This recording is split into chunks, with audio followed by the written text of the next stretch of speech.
Thank you for gathering today to show honor and respect for a life well lived of Michael Allen Wolverton, born January 22nd, 1967 in Fresno, California. He died September 12th, 2022 in Murray, Utah. At this time, I'd like to recognize the pallbearers. Austin Wolverton, Knox Wolverton, Tyler White, Jeff Herzog, Dave Herzog, Levi John, Ty Herzog, Cameron Gonzalez, Ben Rogers, Eric Hendrickson, Derek Crowley, with the honorary pallbearers of Leo Herzog, Jim Leckie, Dan Wolverton, Cameron Smith, and Rick Harley. I'm Chaplain Curtis with the Field Artillery 145 unit. Today, we will have a life sketch read by Kenzie Jean Wolverton. And after that, we will have a speaker, Jim Leckie, and we'll proceed to that point.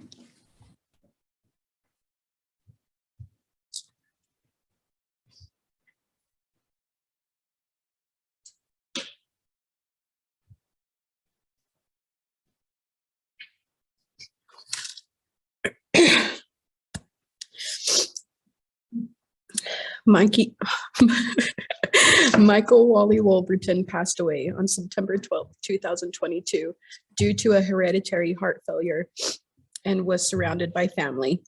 Wally was born in Fresno, California on January 22nd, 1967, to William Wolverton and Catherine Campbell Wolverton. He lived in eastern Colorado with his parents, moved to Utah, and later divorced. Catherine married Russ Brown of Paradise, Utah, who raised him from a young age. After high school, he worked in farming, construction, and drove truck until he enlisted in the Army National Guard in January of 1987. At the time of his death, Sergeant First Class Wolverton had served his country proudly for 35 years and was all soldier. He was hard on them, but at the same time, he knew he would do anything for his soldiers. Wally had deployed to serve his country 3 times. Mike was running wild and free until he found the love of his life, Kenzie Beeman.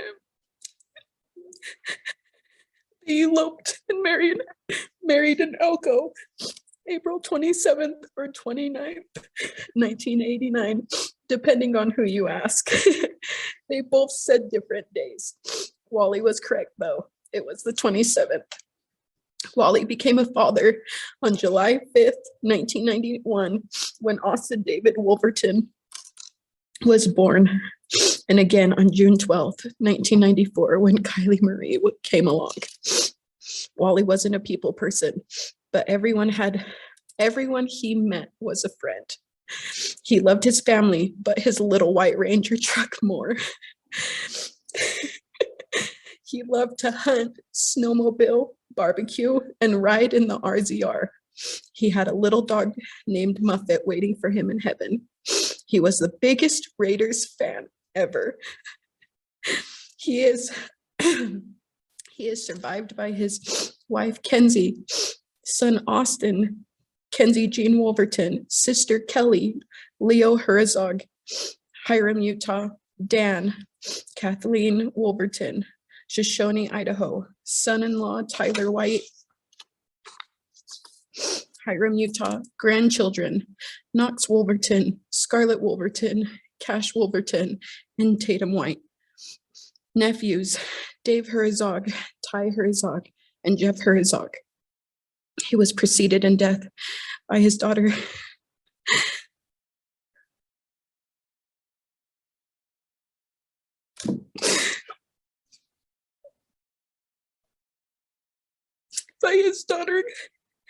Kylie Marie, Dad, Bill Wolverton, Mom, Cookie,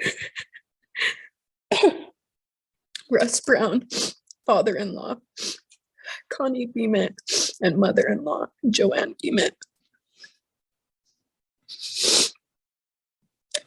Before I go sit down, I just want to say that I am honored to be a part of this family. And even though we may be small, we are strong.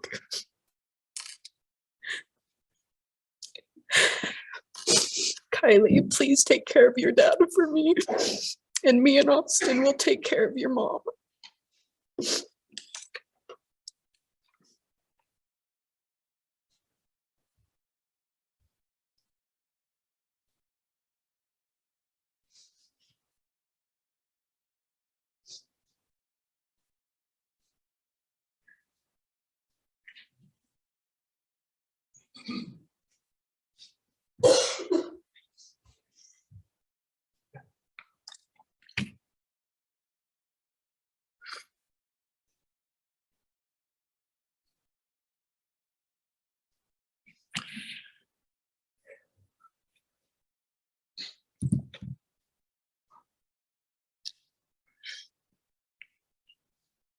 You know, as I put my glasses on, I remember Wally.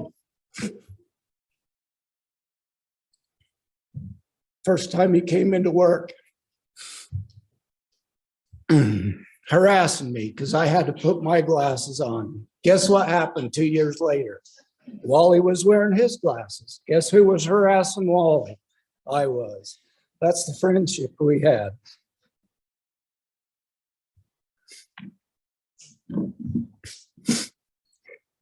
Try to get through this first, the tough part first.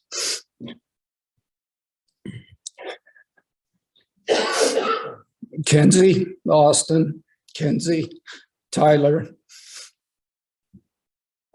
and grandkids.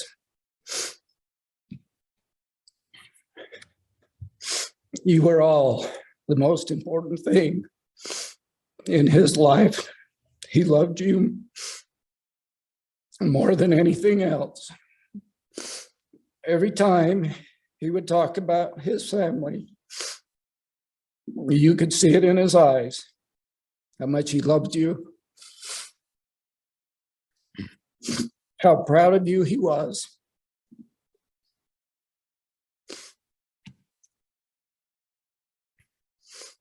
I can't even imagine the joyful reunion that he and Kylie had late Monday night as he crossed through the veil and was met by her and other family members that were there waiting for him. Kenzie, I believe you'll see him again. When it is your time to pass through the veil, he and Kylie will be there waiting for you.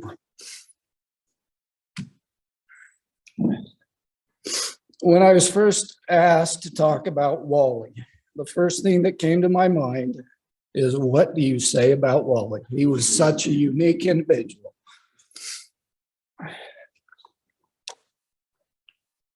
My first experience with Wally was probably, I'm going back a few years, about 1990.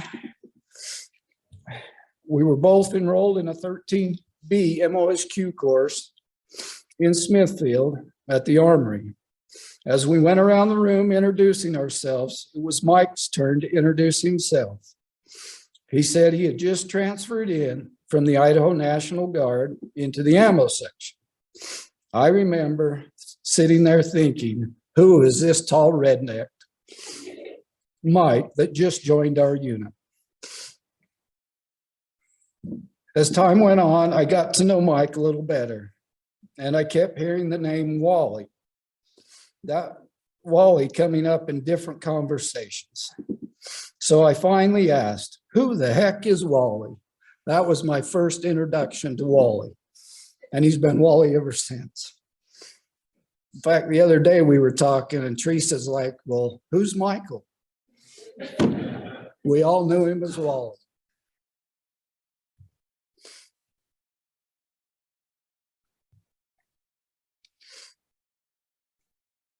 Wally was in the ammo section, and whenever we went to the field for training, the ammo section had to stay with the ammo 24/7, all the time.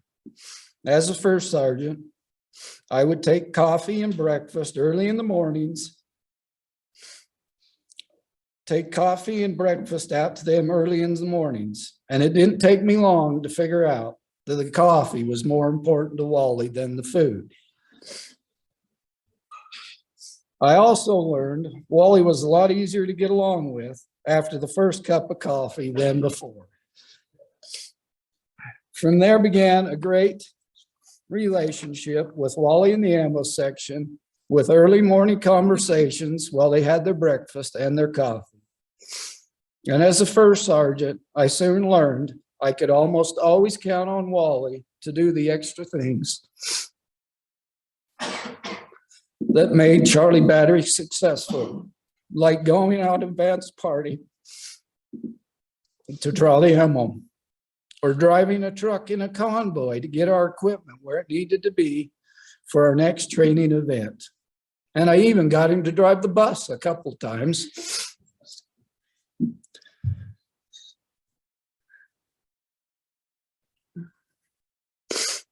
As time went on, Wally was one of my staff sergeants when we endured the an NTC rotation with the 116th Brigade out of Idaho in the Mojave Desert.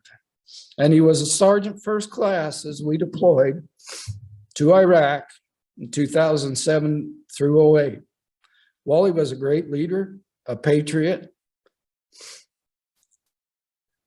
He deployed 2 other times, once with the engineers in 2003 to Iraq, also again with 145th UAE.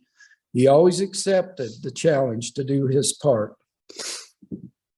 I was going to say, Wally never complained, but we all know better than that.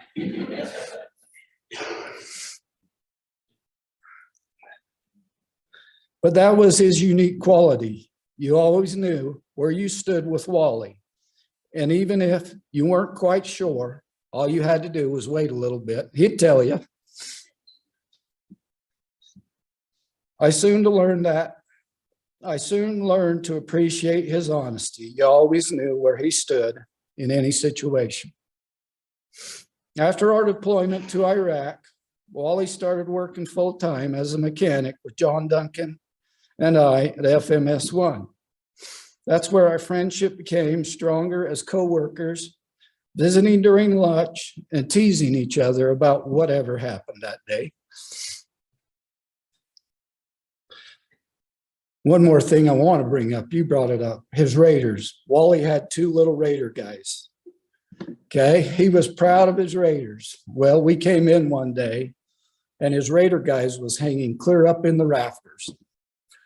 Okay. And he was told, those Raider guys don't come down until the Raiders win a game. They were up there for a long time. But he was truly a Raiders fan. He stuck by them through the thick and thin. So thank you for that memory, bringing that back to me. Another example, I just had my 2nd knee replaced. I was back to work and we were working on a gun. I had gotten down inside the driver's hatch to do something. I was trying to get out of that hatch. I couldn't bend my knee enough to get up out of the hatch. Instead of helping me get out of that hatch, Wally had to run for his phone so he could get a picture of me stuck in that hatch. That was my friend Wally. As most of you know, I'm an avid snowmobiler. After years of trying to get Wally to go, he finally decided he would try it. So the first time we went out, he was riding one of my sleds. After we'd been out for a couple hours, and Wally was doing just fine, so I decided to go up a small hill. So I went up over the top of this small hill, stopped, and sat there and waited for Wally to follow me. And I waited, and I waited. Finally, I decided I better turn around and go back down and see what happened to Wally. So as I started back down over the hill, there I see Wally about halfway up the hill, standing by my snowmobile, upside down in the snow, looking at it like, what am I going to do now? As I got down there, Neither one of them was hurt, Wally or the snowmobile. As the good friend I was, yes, I did take a picture, and I still have that picture of Wally today. But Kenzie, I am truly sorry, because after that, he had to have his own snowmobile. But he enjoyed it every time we took it, every time I took him out. He loved going snowmobiling. And the time we had together. There's not enough time for me to share all the memories I had working with Wally. But I will tell you this. I enjoyed going to work every day with him, because we always tried to have a little fun with whatever we were doing. So back to the original question.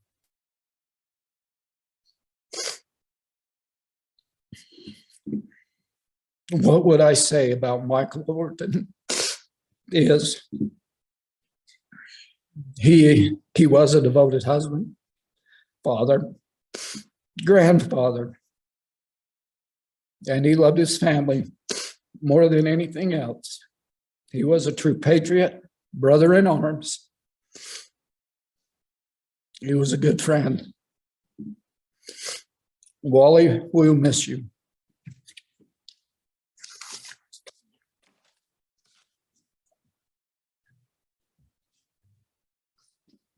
Thank you so much for those words. At this time, the family would like to invite you to do the same, to share those funny stories, life events that you've shared with Wally, and some memories that you have. So if the time is now yours, if you could come up to the mic and share it, that would be great. Thank you.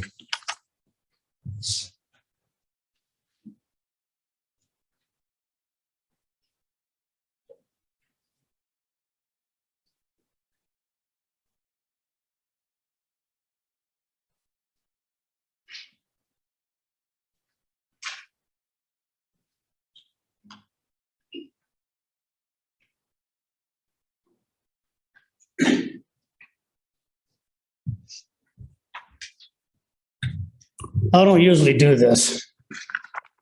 I have to get up and say something about Wally. My name is Barry Cunningham, retired Master Sergeant at a JFHQ. And I remember going down to see Wally and Logan. And as soon as I got into that building, he says, "You know, you're the loudest guy I ever knew." I'd say, "Well, you know what? It's just how it is." And then one time he came to Ogden and work. And he goes, "Do me a favor. Don't be loud today, please." So we were in this house or doing an A service on it, both of us together, me, Rick, Harley, and Wally. And I let out this salacious scream. Wally turned around with me, he goes, "I've had it. I'm done. I ain't going to work with you no more." But yeah, Wally was a very interesting man. We did a lot of stuff together. We were there for times with each other when we were sad, times when we were happy. And times we were just times, you know, he was just there. A lot of time at Dugway, a lot of dust breathing, and a lot of hard work. Wally was a hard worker. He did really well. I learned a lot from Wally. He learned a lot from me. But he always said, he goes, "You're the loudest guy I ever knew." So we'll miss Wally. It's been a while since I've seen Wally. And I feel bad because I haven't seen him. You know, it's kind of funny when everybody retires. Or when you retire, I should say when I retired, you kind of fall off the face of the earth a little bit, you know, you start doing your own thing and you forget about the guys, you know, and everybody that was in the guard. I have never forgot about the people that I've ever did drill with, ever. They're all my brothers. I love each one of you. And Wally knew that I loved him very much. And I'm grateful for him to be here. And I give you my heart. I'm so sorry that things had to happen the way they did. And I know that he's a lot better off, you know, no pain. And I know that the glory that he's seeing right now is probably overwhelming. So, the condolences. Rest in peace, Wally.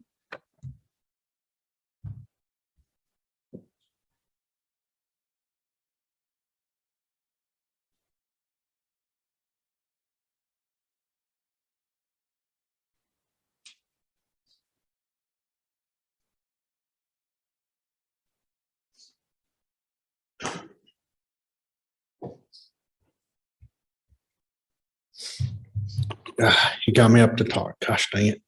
He always got me to do stuff I didn't want to do. I'm First Sergeant Levi John Ises, First Sergeant. I feel guilty I'm not in uniform. I brought it up, but family said to do what I felt Wally would want me to do, and I decided to be comfortable. So I first met Wally when I was with the engineers during deployment. When we left in 2003, came back 2005. I first met him, I thought he was just a grumpy old NCO. But throughout the deployment, I got to know him a little better. Chow Hall was quite a ways away, so instead of walking there, I'd go eat ramen noodles with him and his hooch, hang out and tell stories to each other, get each other through deployment.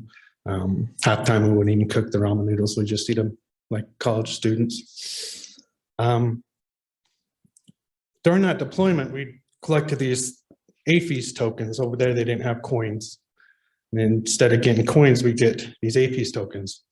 Well, we had this elaborate plan to collect these up during deployment. So I was buying these from guys with cash. At the end of the deployment, we had well over $100 in these coins. We got back to Fort Carson and we headed to the Class 6. We knew we had over $100 worth of APHIS tokens. So we filled a grocery cart full of alcohol and poured this big bag of APHIS tokens and started making stacks of $1. And then we tried to get it to ring up and they started counting our money and we were like $20, $30 short. Well, I started counting Wally stacks. We'd been drinking a little bit before we headed there. And his stacks were like $1, $1.50, $1.75. And he just did the whole Wally shrug, you know. But that's one of the best memories I had of him. But he's going to be missed in the unit. He's left a big hole. I just hope whoever steps in his shoes has the same values. And the family, you'll always be part of the 214th FSC family. If you guys ever need anything, just reach out and we'll be there for you.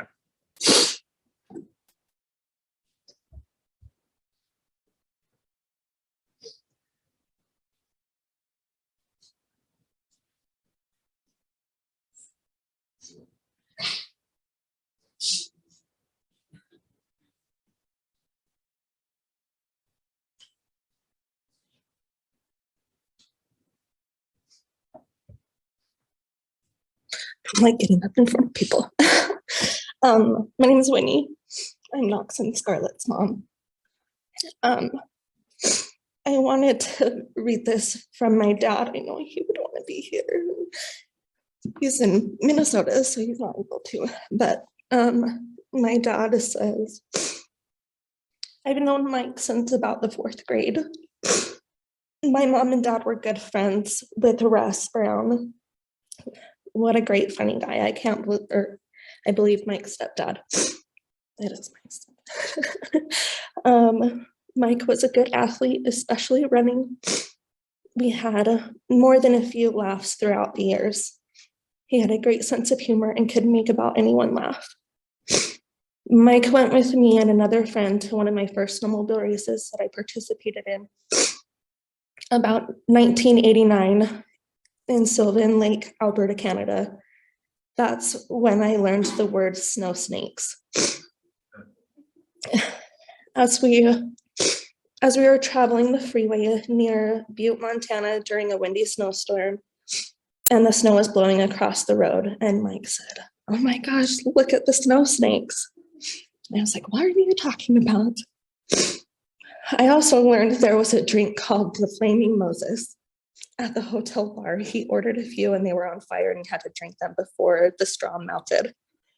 I believe 151 or Everclear had something to do with the flames. Good times, a wonderful friend, father and grandfather. You will be missed, my friend. You're one of a kind and I wish we could have spent more time together. Wally was always super welcoming to me. Always. And he loved his grandkids very much.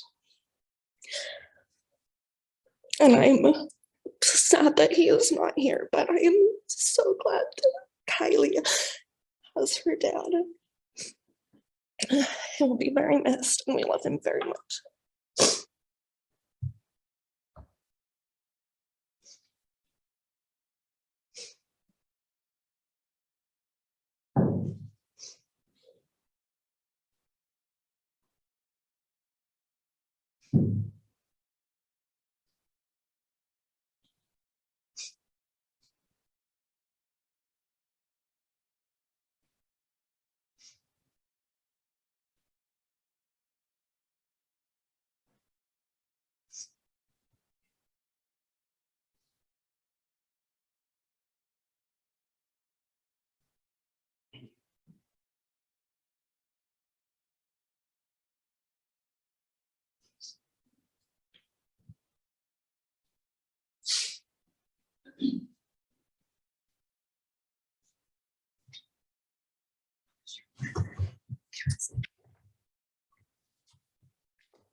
Meme is probably going to be mad that I'm going to tell this story, but it's funny to me that, and I'm so grateful that we've seen all these amazing military guys come through. I've known Grandpa as the grumpy grandpa. I haven't known Grandpa as, everyone came through and they said, oh, he was he was an amazing guy, but he'd smile and joke with us. And I'm like, what grandpa are you talking about? I'm like, the whole time I've been in the family, I've known grumpy grandpa. We know he loves us, but he has. So last time we were here with Kai, our family really loves SpongeBob. Kylie loves SpongeBob. And so we all love SpongeBob. And we were sitting right there with Kai, and Grandpa leans over to me. Grandpa always tried. It broke his heart when Kai left. It broke his heart. But he always tried to make the situation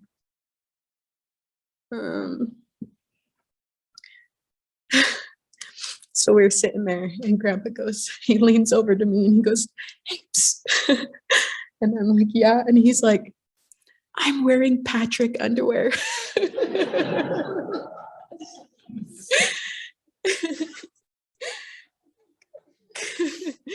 Kylie bought those underwear for him. So Grandpa, I'm so sorry I embarrassed you, but you bet your butt that Grandpa is in those Patrick underwear right now.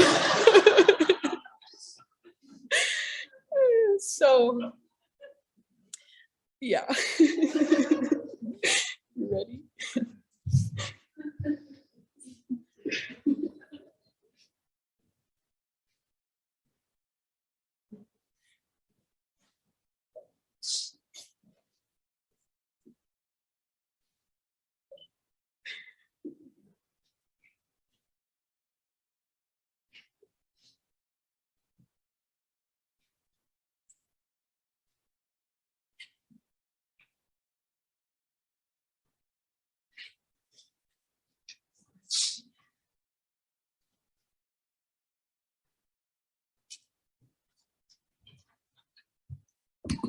My name's Anthony Haslam. My wife and I used to be neighbors to Mike and Kenzie.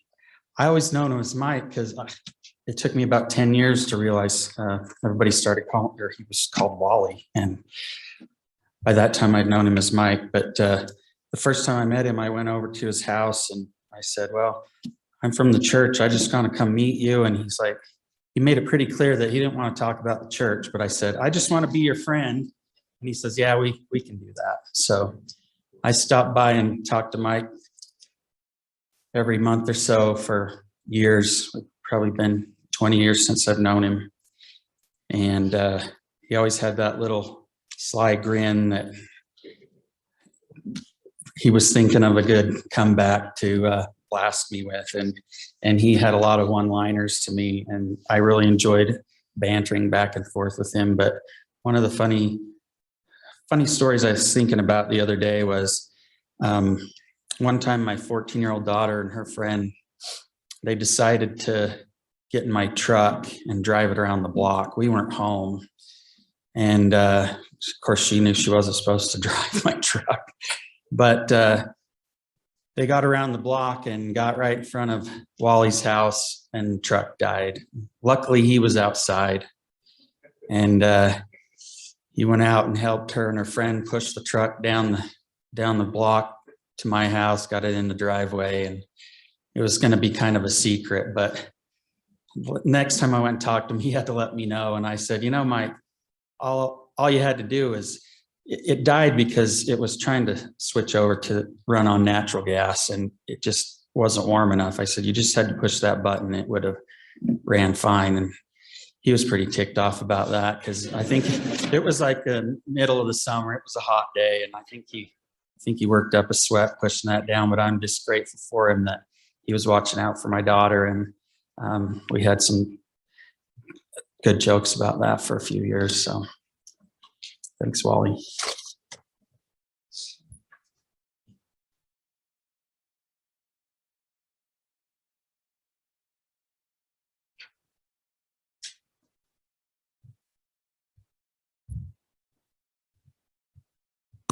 I'm Wes Patterson. Wally and I served together for just a few years in the Guard. But my greatest memory I wanted to pass on to you as a family and to Austin was the experience that our son Cody had being a brand new private, and with Wally as one of his key leaders. He led him like he should lead him by teaching him and training him, and he was rough on him, like I think he was rough on a lot of us. Probably not any rougher than he was on the second lieutenant. So I think they got the worst from Wally. I'd like to read a little poem, if I may. I first wrote this poem in honor of Sergeant Greg Lowe, who was our supply sergeant. And Sergeant Lowe was to me, and I was a staff sergeant at the time, but I was brand new to this unit, and I was struggling to fit in.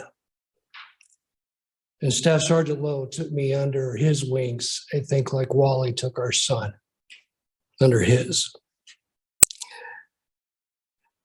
Go rest ye now, Sergeant Wally, though on the battle rages still.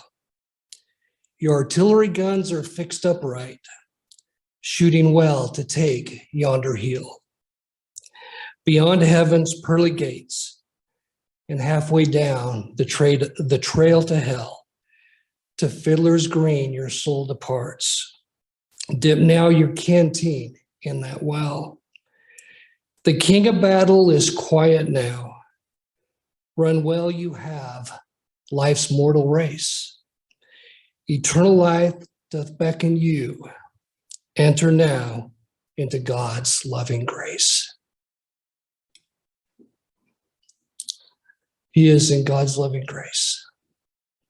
And there is a Savior who will watch over him and your beautiful daughter, who also, in a greater abundance, will watch over you and your beautiful family. God bless.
Let me take a minute. You're tired of hearing from me. I'm sorry.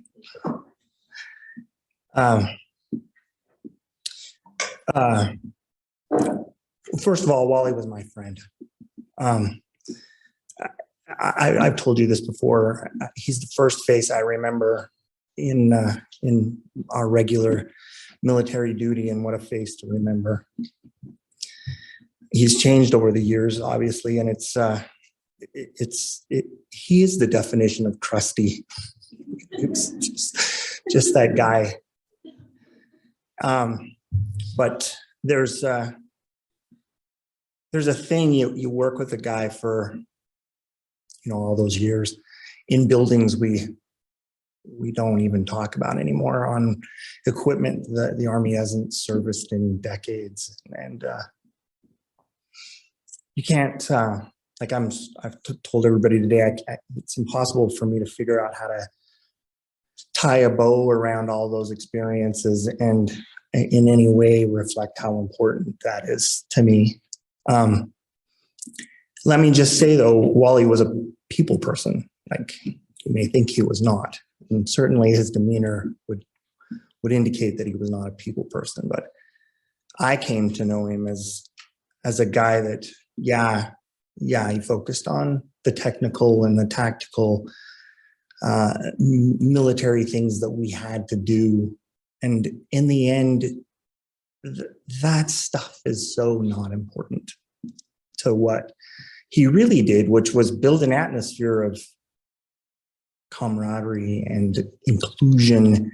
And you wouldn't think this to look at him, but he is the embodiment of the dignity and respect that we don't have in our organization these days. And people struggle to find their way because they don't feel like they're a part of a thing. And Wally was that. Wally just did that. Probably in spite of himself, but he did that.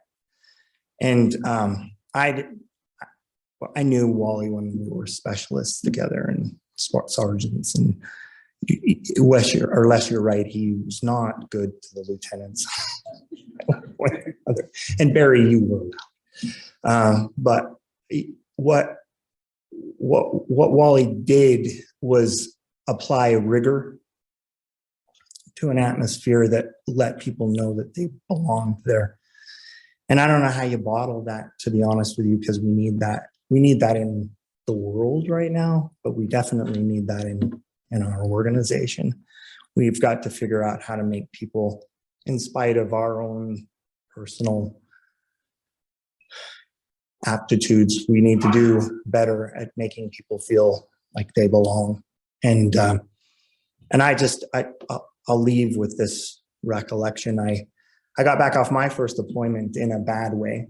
It wasn't great for me, and I was looking for my way. And I was up here in the Logan area working on this crappy old truck of mine at the time, and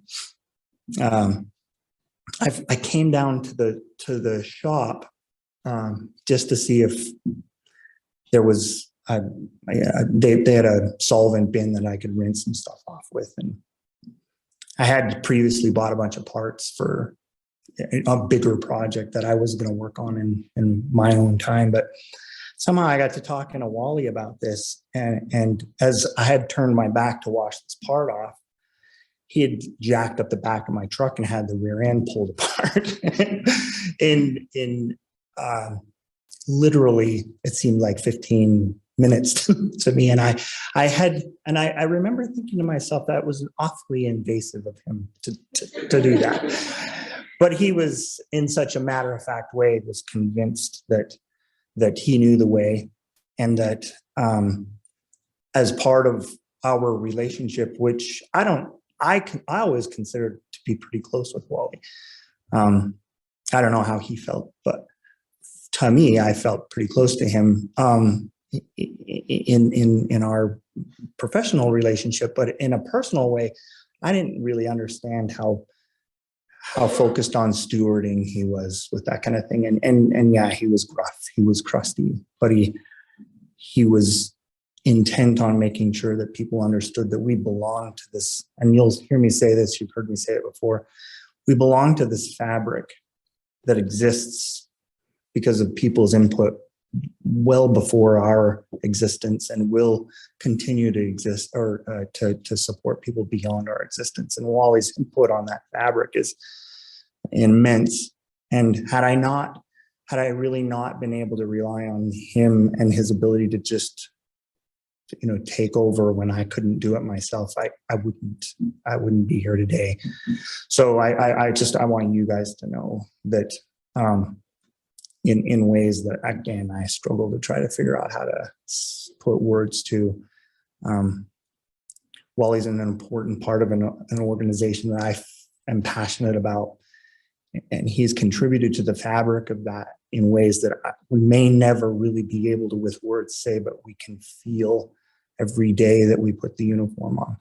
So don't think for a minute that Wally Wolverton isn't a part of this unit just because he's absent from our formation. So take that for what it's worth, but thanks.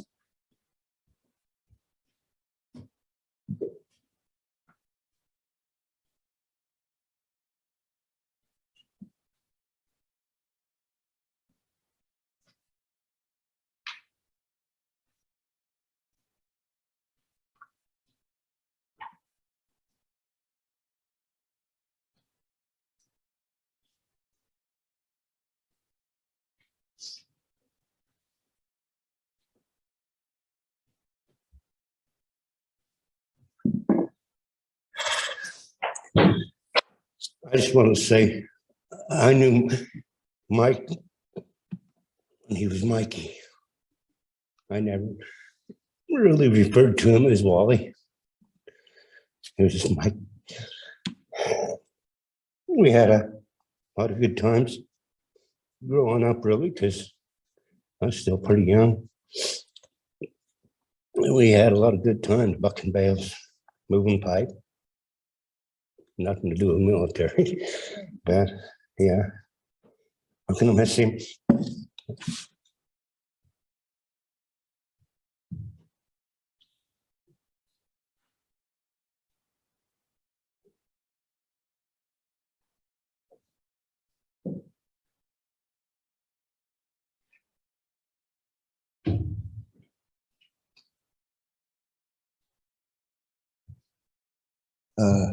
Cameron Smith, I was Wally's boss, first sergeant. These sixes together and friend. That you were his priority. I remember when I was first sergeant, I got some of the rest of the story last night, but when I was first sergeant, we were out to Dugway. Austin had just joined the unit.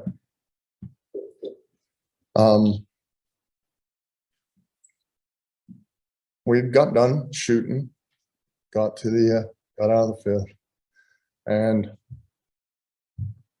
we tend to like to play as hard as we would work. So Wally was a big part of that, but he also knew what a big part of that every one of these sections were.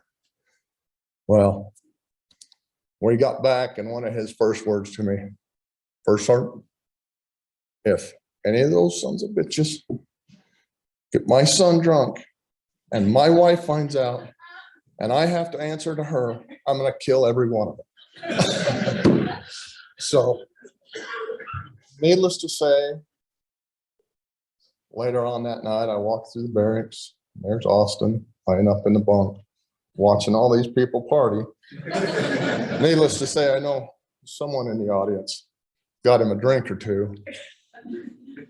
But further on into this story that I found out last night, I had done my part and gone to bed. But needless to say, I find out that that party had continued, and Austin woke up to see the commander at the time,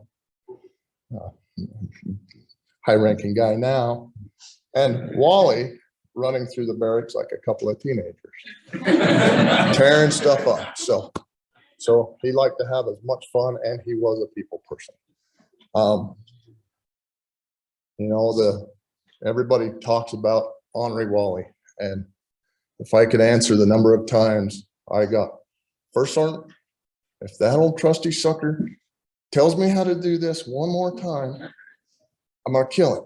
And then he would come up, First Sergeant, if those guys don't do it right, I'm gonna kill them. Well, needless to say, they usually done it right. A lot of times it was the right way, which was Wally's way, which was generally how it was supposed to be done. But, I want you to know, I appreciate his friendship and your family and your love and the opportunity he gave me this last week. So, thank you.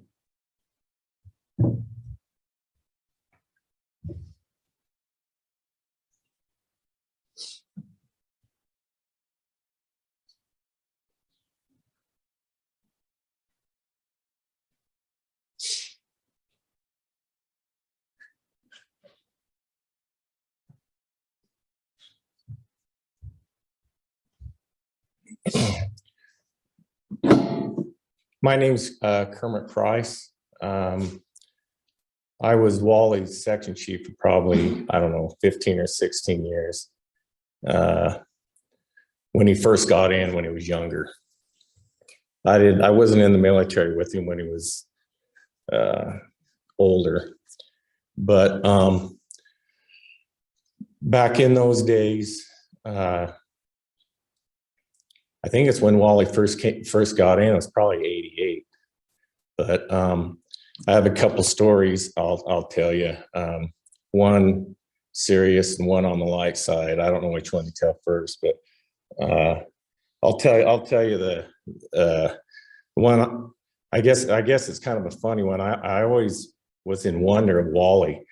This guy, Jim Lichty, he was our first sergeant for 100 years. And he's the one that gave the talk. I really don't know what he thought about us really deep down the whole time. But we were in the ammo section. There was about four of us that were a corps. We were there 100 years together. But I'm not bragging, but I can honestly say, no matter what went on, we got our job done every time. And no one can complain about it. And Wally was a big part of that. So to go along with that, my serious, it's not a story, but thing I want to say about Wally was, I was with him, I don't know, 15 or 16 years, and that's a lot of time to see a lot of stuff. And I can only remember really one time Wally did something wrong. Wally was honest. And with that being said, the only thing I ever saw Wally do wrong, he made it right. So I could always trust on him, and Wally was honest, very honest. The other thing is, well, I call you now. We called you Lichty back then, Jim. Nothing, nothing bad. He'd bring us our food. That's what the first sergeant did. We stayed out in the field, and the first sergeant would bring us food. Wally did like his coffee. He didn't eat the food, the breakfast. Wally would eat dinner though. I think he liked steaks and stuff. We never got that at home or out there. He'd eat it at home. He'd talk about it sometimes. He'd always eat the food at night. And I never understood how Wally could live day after day after day on a cup of coffee and then pig skins or pork rinds and Tabasco sauce. He'd open that thing up, a bag, and pour the Tabasco sauce in it, and that's what he'd eat on all day long. And yeah, but that was Wally. But anyways, I loved him, and I didn't get to see him very much after I was out, but I did a couple times, and I'm glad I did. And I just want to tell you, I'm sorry for what happened. And, and, that's what I have to say. We'll see, go Wally.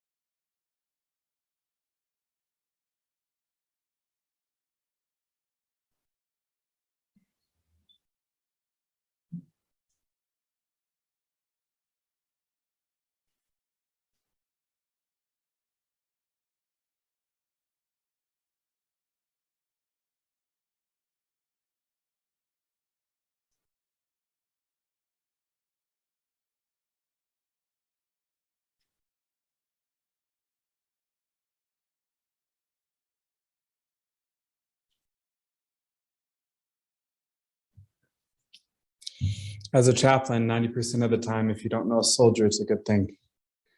Wally was one of those guys. He's one of those guys I always saw. He was always present. Never had to talk to him. He never came to talk to me, and that was just fine. And usually that means everything's good. From all the stories we heard today, everything was good. Everything is still good. We're just going to miss him for a little bit until we see him again. But we'll miss that friend. We'll miss that father, that husband, that grandfather, but only for a time. But continue to have him live with inside of you. Share those stories. Don't let him die twice. That concludes the services here, and they'll continue at the Hiram City Cemetery. If we could have the pallbearers come forward to help assist Wally.